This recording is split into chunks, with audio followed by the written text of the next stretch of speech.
Swayam Prabha. Digital India. Educated India.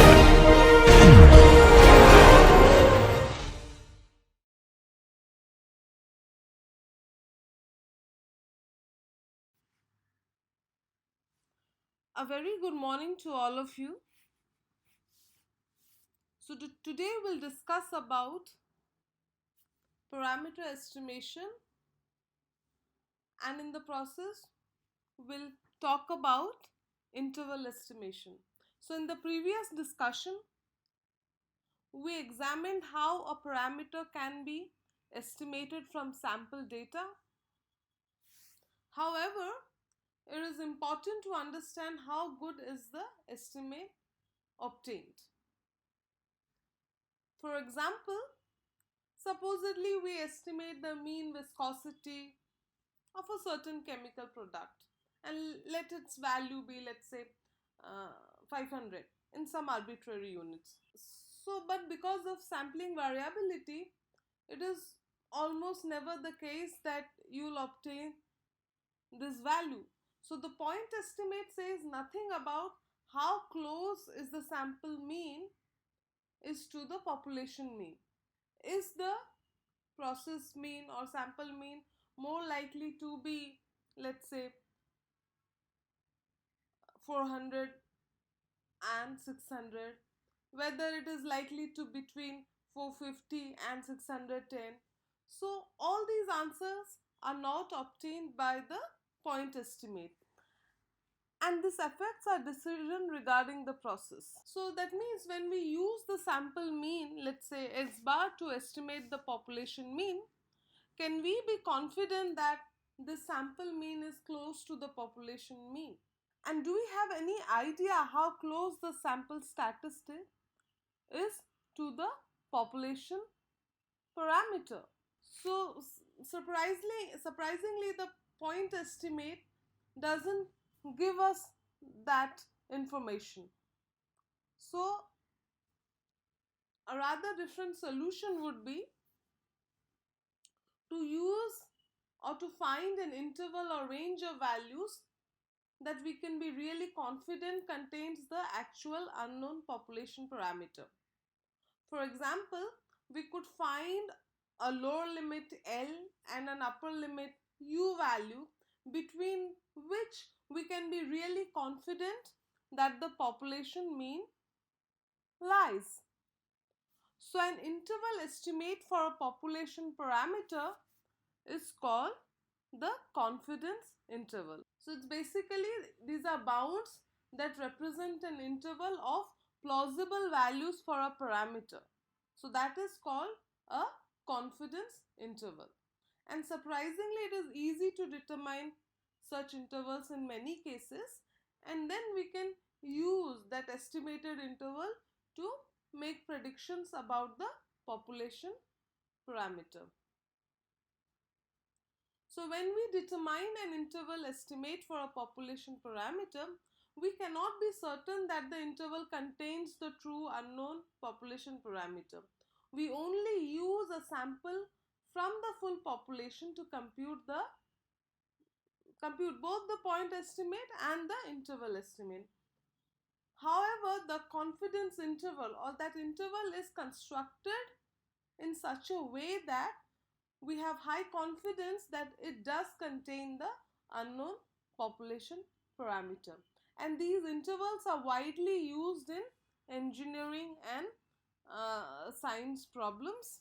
And you can see that here, as shown in the slide, we can estimate using our point estimates the lower L and the upper U values between which the population parameter falls. So we can see that theta lies between L and U.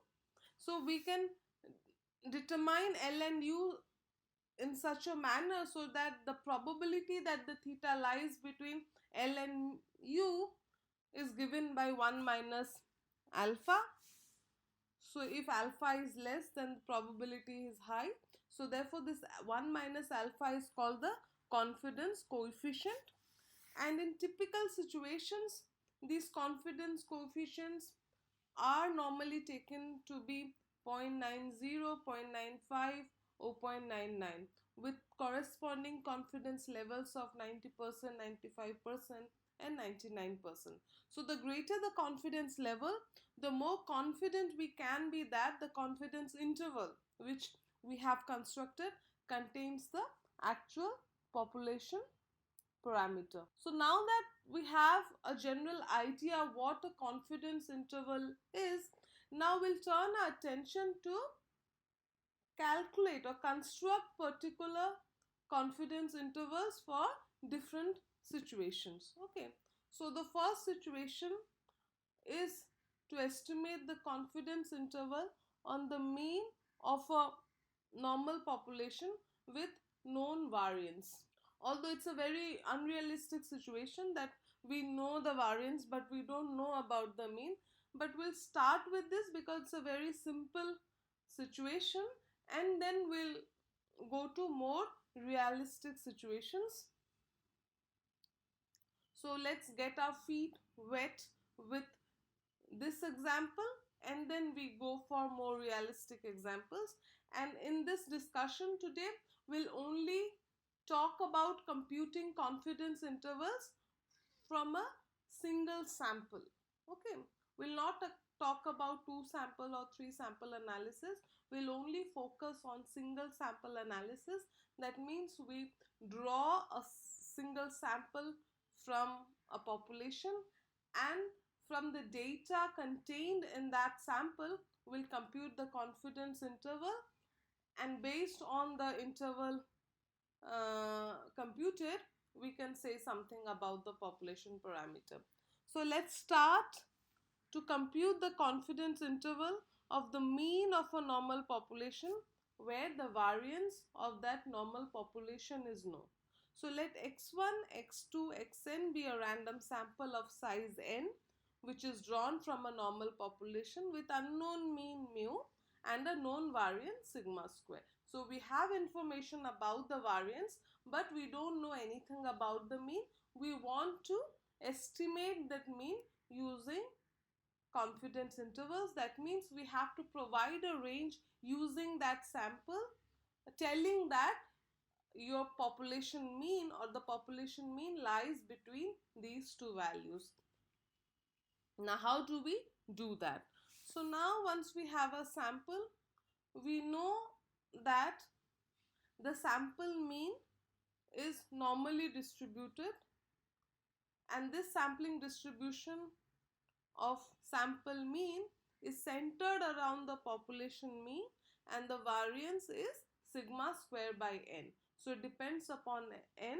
As the value of n increases, your variability or variance decreases and you're more closer, the distribution is much more closer to the mean mu. And we know that the sample mean is the best estimate for the population mean for a normal population. So once we have a sample, we obtain sample mean. So we can always construct this statistic which is x bar minus mu by sigma by root over n. So please concentrate here. X bar, which is a sample mean, is something which you can calculate from your sample. Mu is unknown. This is something which you have to estimate. Sigma is given because we are drawing from a population where variance is known and we know what is our sample size. So barring mu in this statistic, you know all other variables. So now we also know that a confidence interval estimate for mu is an interval of the form like L, let mu lying between L and mu, where the endpoints L and U are computed from the sample data. Everything we have to compute from our single sample. So we can really term capital L and U to be random variables which correspond to lower and upper limits, because these are random variables, because if you pick different samples, these values of L and U will change. So in that sense it is a random variable and you can denote this random variable by capital N and U.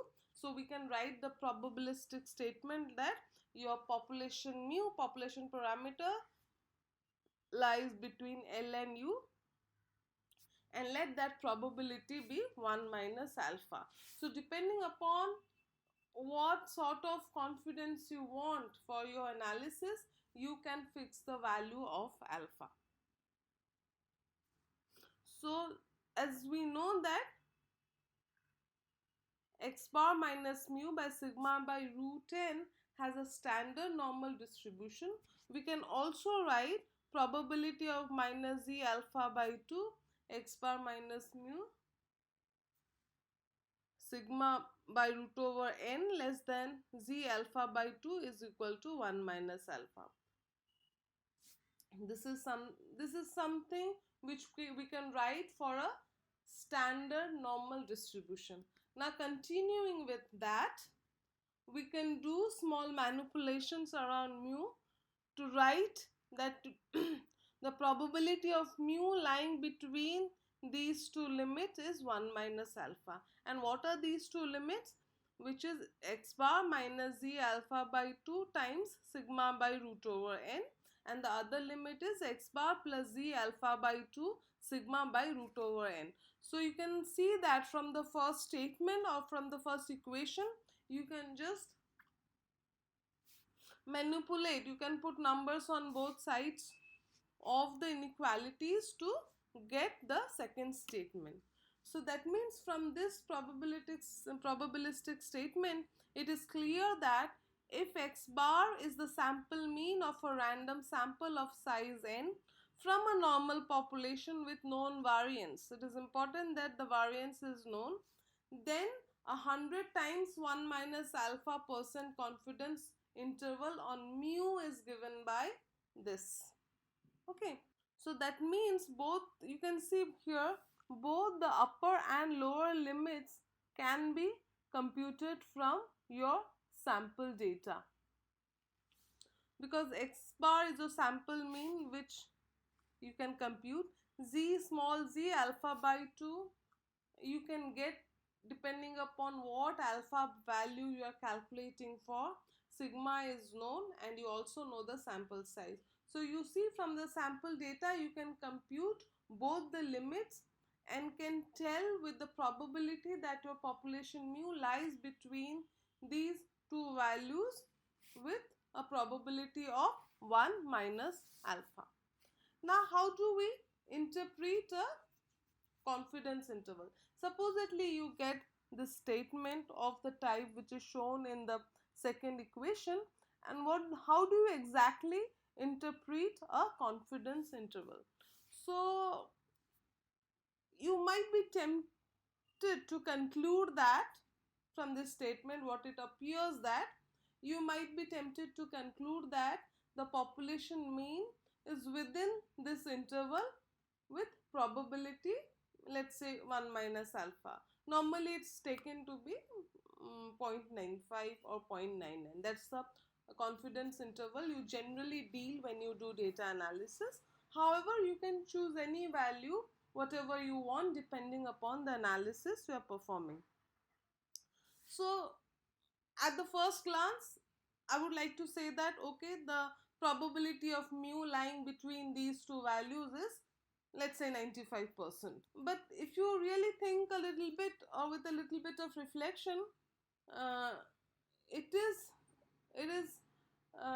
let's say it's easy to see that this cannot be correct, because the true value of mu is unknown and the statement that mu lies between a lower and upper limit is either correct with probability 1 or incorrect, right, for that particular sample whatever you have chosen.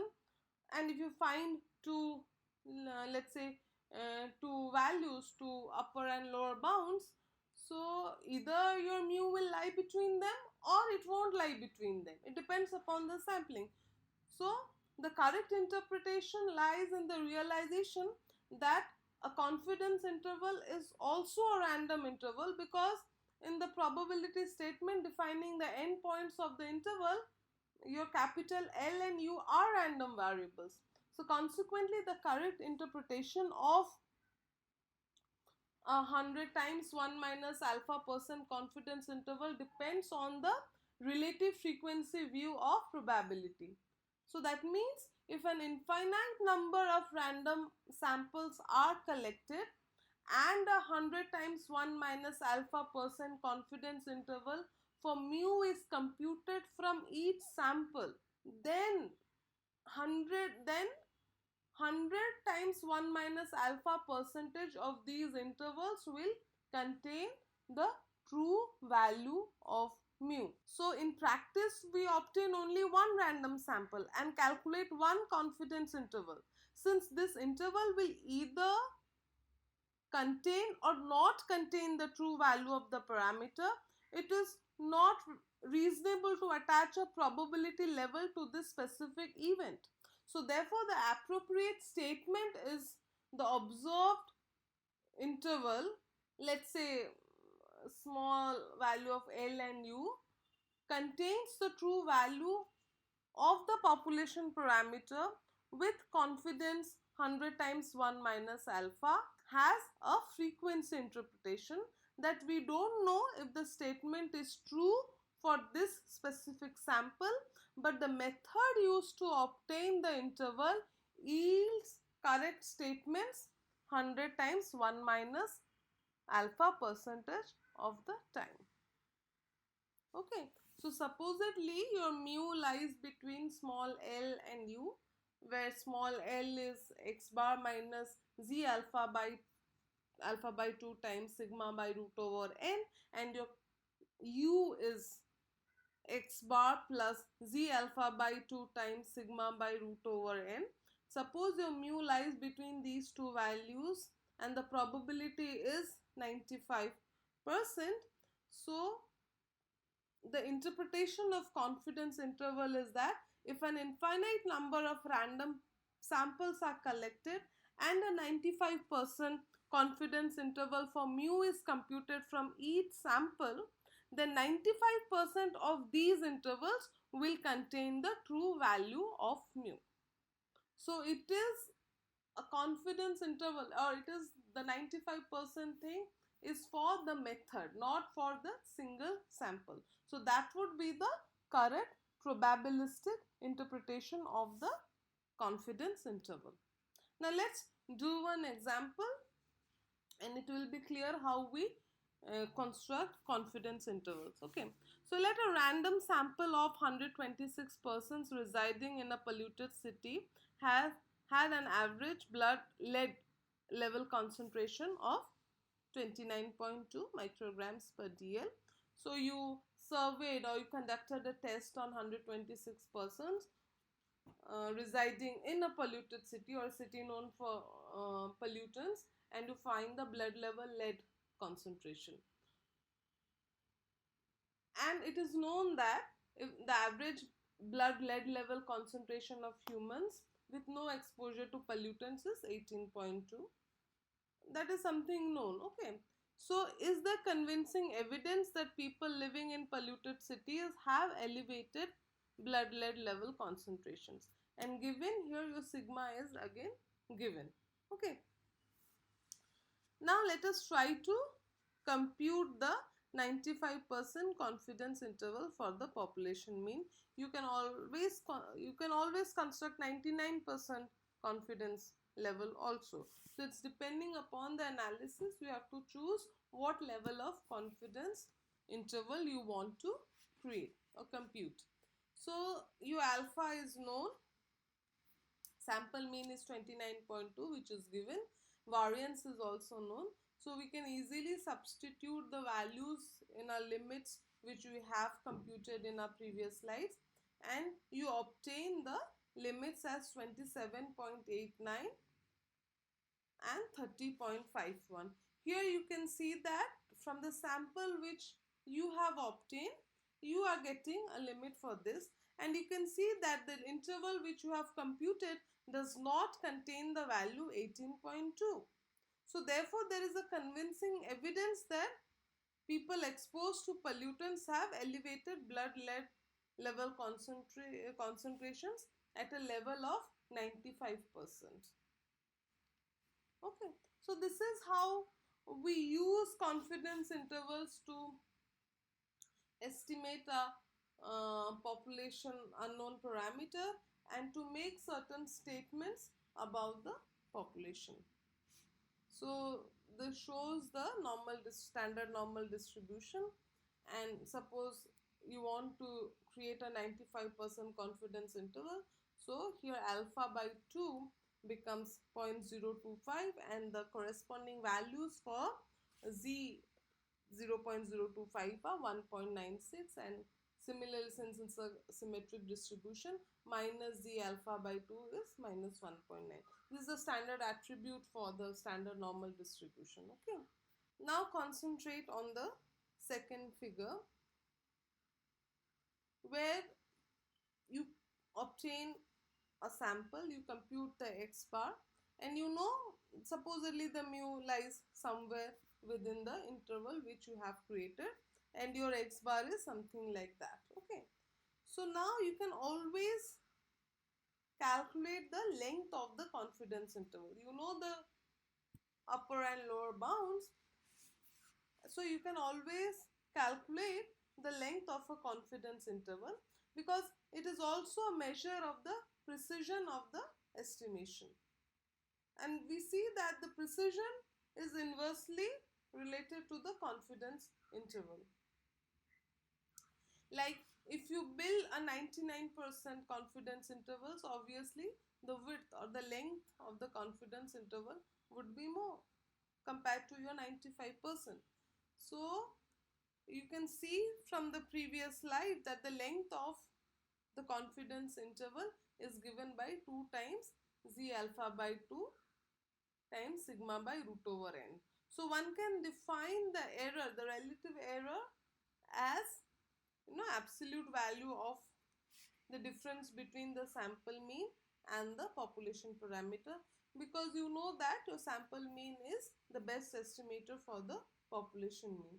The error is less than or equal to z alpha by 2 times sigma by n with a confidence of 100 times 1 minus alpha.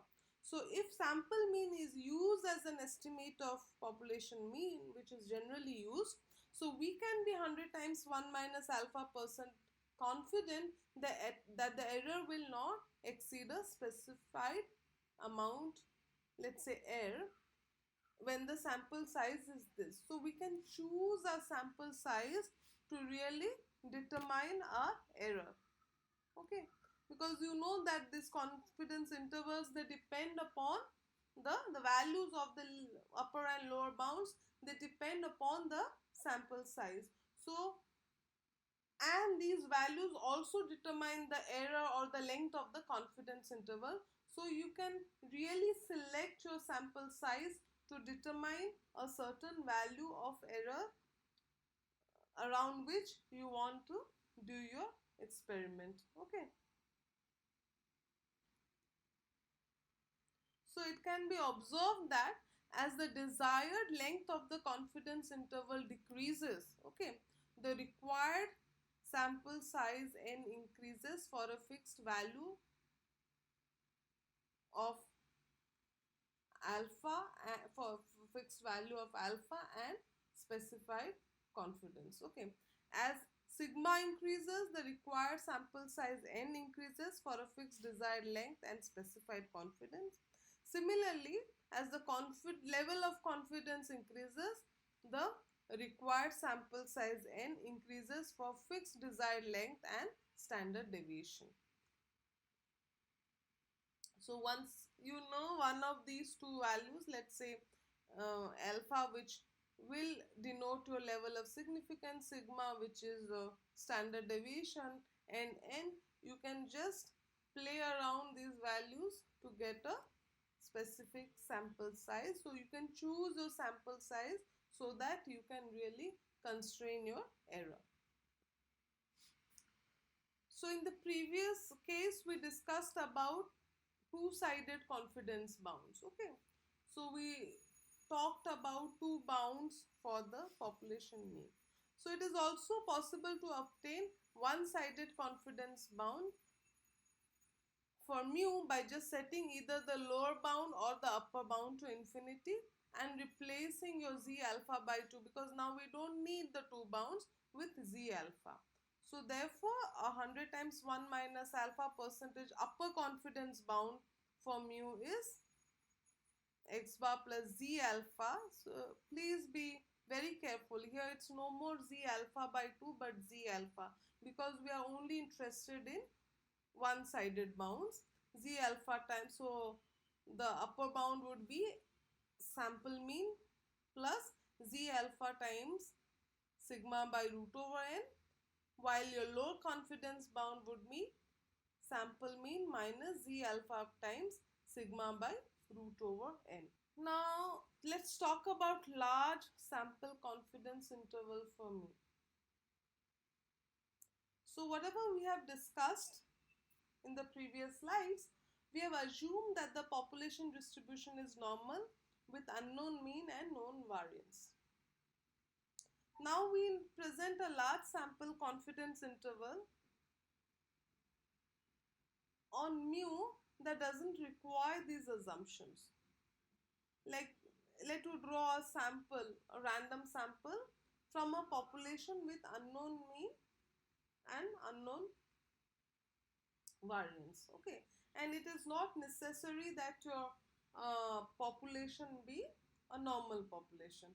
Now if the sample size n is large, then we can use our central limit theorem, which implies that your x bar minus mu by sigma by root over n. I've written here capital S, I'll come to that, but we know that from central limit theorem, x bar minus mu by sigma by root over n has an approximate standard normal distribution. And this ratio is important because we know what the distribution of the ratio is, and it can be manipulated to produce an approximate confidence interval for mu. However, when the variance is unknown, then we can replace the sigma by your sample standard deviation. Okay. Now, if n is large, the sample standard deviation is not very different from your population standard deviation. So capital is more or less similar to your sigma, and you can still use the statistic when the variance is unknown, x bar minus mu by s by root over n. You can use this ratio to be an approximately a standard normal distribution, and consequently you can manipulate to find the corresponding confidence intervals. And this is true for, let's say, very large samples. So when n is large, replacing sigma by the sample standard deviation has little effect on the distribution of z. So you can use the distribution to compute the confidence interval for large sample data. Okay. Now if many a times you will face situations where you cannot collect a large sample data, but you have to give estimations on mean of the population. Okay. Now let's talk about computing confidence interval on mean of a normal population where your variance is unknown. So previously variance was known, and we could see that follows a z distribution, and we could easily compute the confidence interval.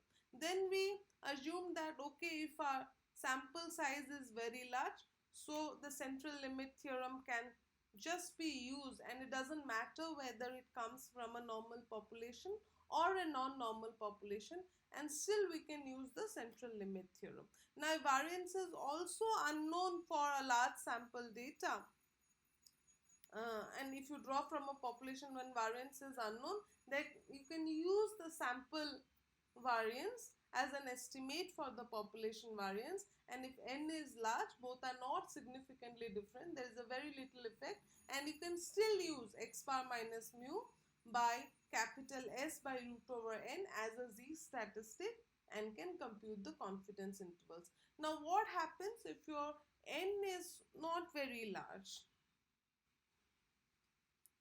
and the variance is unknown. Okay, then you can compute the sample mean x bar, and you can also compute the sample variance capital S square. So after you calculate these two quantities from your sample, you can always construct a statistic x bar minus bu by S by root over n.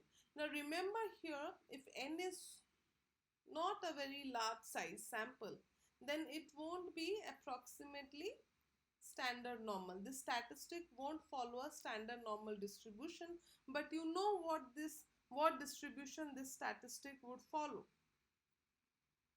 If the sample size is not large, you know that x bar minus bu by S by root over n will have a t distribution with n minus 1 degrees of freedom.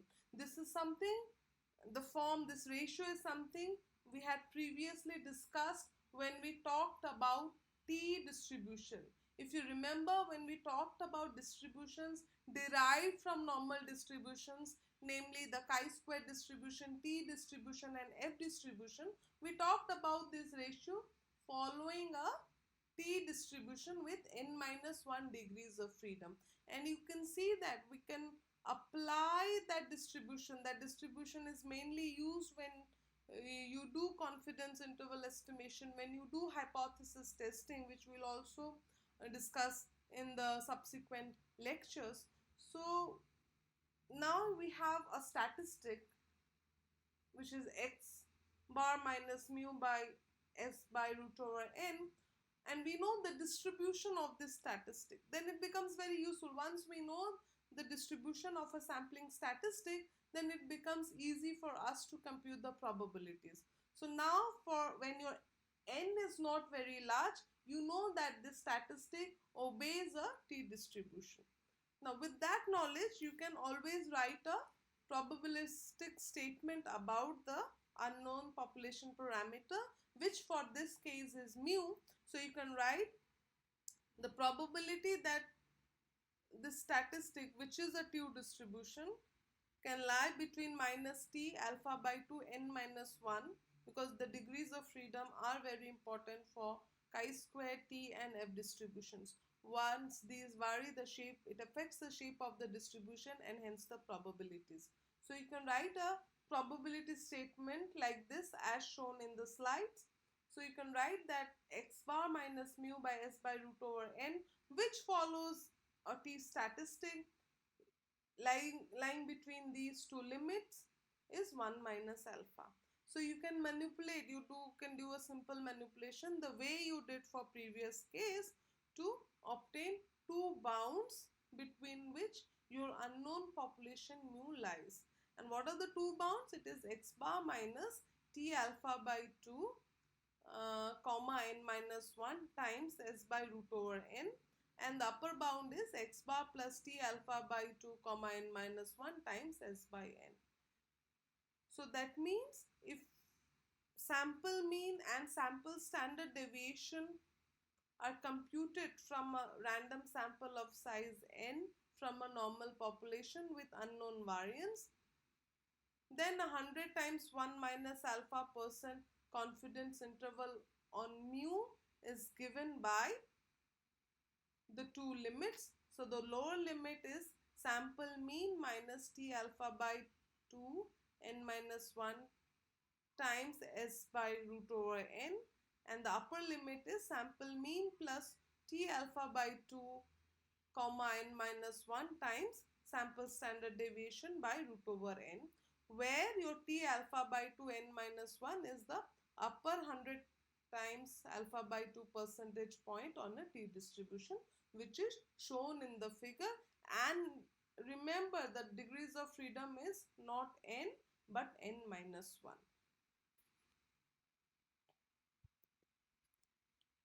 So now, as we finished our discussion on computing or interval estimates for population mu, both when variance is known and variance is unknown, we can extend this discussion of confidence interval on the sample variance also. Okay, suppose we have a single sample drawn from a normal population.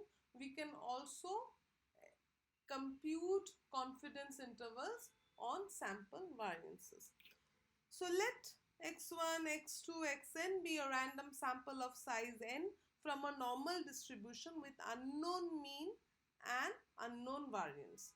So here we have to build or compute a confidence interval on variance, or let's say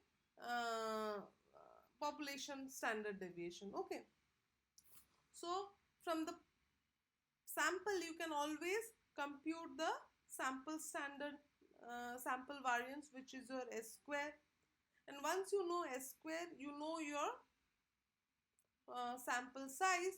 So you can always construct a chi-square statistic, which is, if you remember, n minus 1 times capital S square by sigma square. If you remember, that always followed a chi-square distribution with n minus 1 degrees of freedom.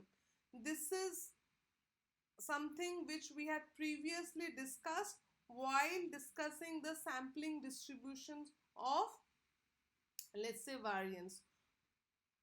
We saw that n minus 1 times capital S square by sigma square followed a chi-square distribution with n minus 1 degrees of freedom. So from your sample with a known sample size, you can always compute your sample variance, and hence will have a statistic n minus 1 times S square by sigma square, which is a chi-square statistic with n minus 1 degrees of freedom. So we can always write a probabilistic statement such that the minus should not be there, because chi-square is a positive distribution. So we can always just ignore the negative sign here. We can always write that chi-square 1 minus alpha by 2 n minus 1 lying between n minus 1 S square by sigma square, which is a statistic, and you can write the upper bound like this, and you can write this probabilistic statement, and you can manipulate to obtain two bounds for sigma square. Okay, sigma square is unknown, so you have to estimate a confidence interval for sigma square. So if sample variance of a random sample of size n is obtained from a normal population with unknown variance sigma square, you can always build a 100 times 1 minus alpha percentage confidence interval, and you can obtain both these limits. Okay, and this is a chi-square distribution, so you can obtain these two limits to obtain the confidence interval. Now let's do a small example. Suppose a chemical manufacturer sells packs of a certain chemical targeted to weigh 50 grams, but somehow the QA manager, the quality control manager, was concerned or was suspicious whether the packets contain 50 grams or they contain less or more than that. So he wanted to do a random test whether whatever has been written on the package is whether that's true or not. So he just took n is equal to 10 packs and tried to test it, the yield of each of those packs, and he obtained a sample variance of 4.2 grams. Okay, so use the random sample to derive a 95% confidence interval for sigma. So once the two chi-square values with n minus 1, not n1, it's n minus 1 degrees, so 10, so n minus 1 should be 9 degrees of freedom. So you can obtain the two values or the two bounds, and now once you obtain it for sigma square, you can take the square root to obtain the bounds for sigma, and then you can say that with 95% confidence that the standard deviation of the packs lie between 1.41 to 3.74. Okay. Similarly, for a single sample, you can also determine confidence interval of a population proportion. Okay, so remember when at the outset I told that today we'll be only dealing with single sample characteristics, namely to determine interval estimates on mu, on variance, and there is another thing which is your proportion, population proportion. Now, if a random sample of size n has been taken from a large population, and let us suppose that x out of n observations in this sample belong to a certain class of interest. These type of studies are important, like like to analyze different diseases, or to analyze a particular species of trees, or to see what part of population believes in certain policies, what part of population supports the government on certain policies, and all those things where proportions are involved. Okay, so then we know that the sample proportion, which is x by n, okay, is a point estimator of the proportion of the population p. Now, population proportion p is something we have to estimate. So you draw a sample of size n, and from that n you find that x number of elements or persons or whatever, they belong to a certain class, they support a certain class, and all that.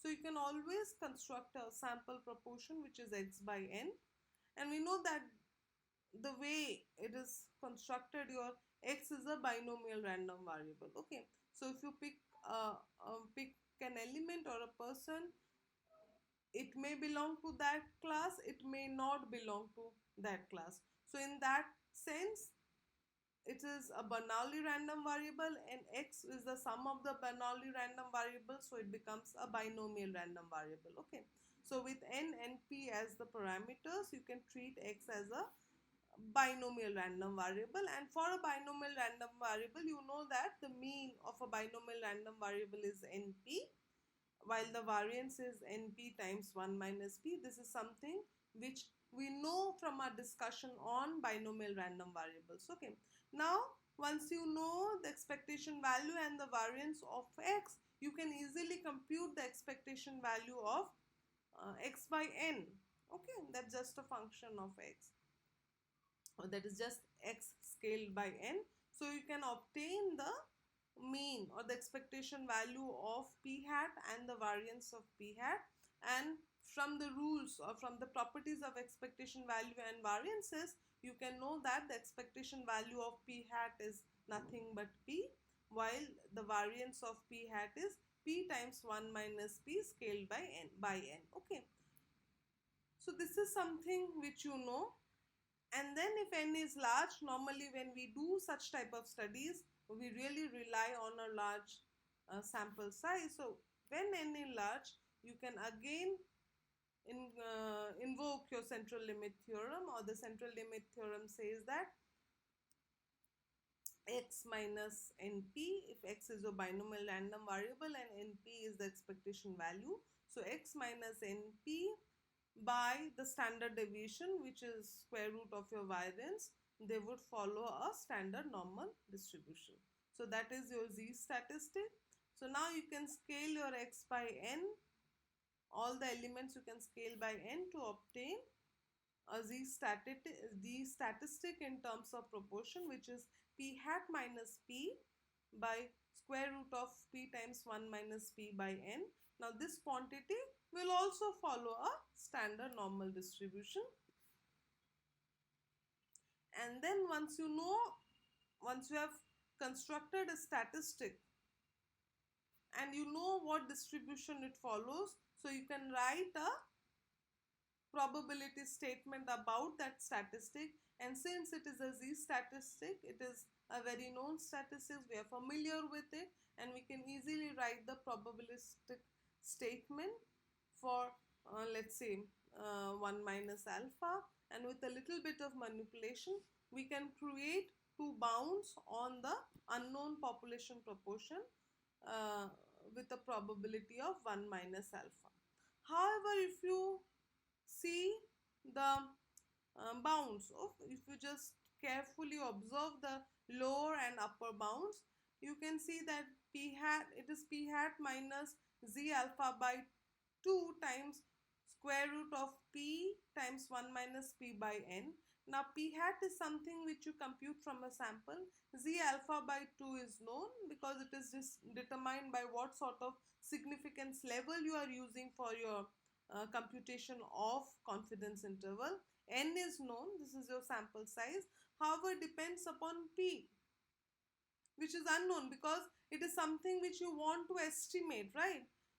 So in that case, when your bounds are depending upon population parameters which are unknown parameters, then it is advisable to replace this P while in the bounds with the estimate of P. So in place of P times 1 minus P, you can always use P hat times 1 minus P hat. So now your bounds becomes something which you can calculate from your sample to estimate the, let's say, two bounds on population proportion. This is how we proceed when we have to compute as interval estimate on population proportions. Now let us take an example. So of the 418 people surveyed, 280, yeah, it's not 218, yeah, so because in the solution it's a typo. 280 blamed rising inflation rates due to certain government policies. That means 200 out of 418, 280, a certain section of people, they have a certain view on the rise on inflation rates. Now estimate with 95% confidence the proportion of people in the population who had similar views. So you just estimate the proportion, which is 280 by 418, not 218. Okay, in the question it's written 218 and in the solution I've kept 280, so it's better it's 280. I'll correct in the PDF file. So that is 0.67. So 67% is the proportion which you estimate from the sample. So now you can build a 95% confidence interval and you see that the interval turns out to be 62.5 and 71.5. So the statement which you would give is that with 95% confidence interval, you can say that between 62.5 and 71.5 of the entire population blame the rising inflation rates to certain government policies. So this is how you estimate your confidence interval, and you can see that now you're providing a range rather than just giving a single value. So when we did point estimate, we just gave a single value for the unknown population parameter, while here in interval estimate we give a range of values. You compute a range, you give a range and you tell with a certain confidence, okay, certain confidence on the method of evaluating that range, that I'm sure that 95% of the time if you use this method, the sample will yield to limits between which your unknown population parameter lies. So this is a better estimate. So interval estimates are better estimate than your point estimate. So, and this is widely used in let's say in engineering and scientific studies based on various random experiments.